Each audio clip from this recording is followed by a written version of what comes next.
পেয়ারা মাখা। তো পেয়ারা মাখা নিয়ে আমাদের কোনো ইনগ্রেডিয়েন্টস নেই। তো আমরা শুধু হালকা লবণ দিব আর হালকা গোলমরিচ দেবো, হয়ে যাবে আমাদের পেয়ারা মাখা। তো আমরা মেন জিনিস দিয়ে শুরু করি। তো আমরা আমাদের সব উপকরণ নিয়ে এসে পড়েছি। এবার আমরা লবণ আর গোলমরিচ দিয়ে এটা মিশিয়ে নিব।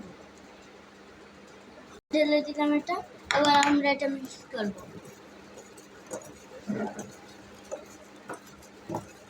এটা মিক্স করা হয়ে গেছে। এটা আমাদের ঘরের। আর আমরা এবার আমাদের বন্ধু আছে, আমার ভাই, ওনার বন্ধু আছে, আবার আমরা তাদেরকে খাই বলবো কেমন হয়েছে। তো চলো। তো এবার প্রথমটা আমি খাবো।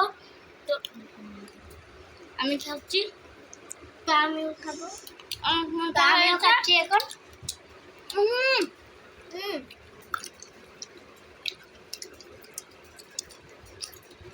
আমাদের সাথে আমার একটা আপু আছে।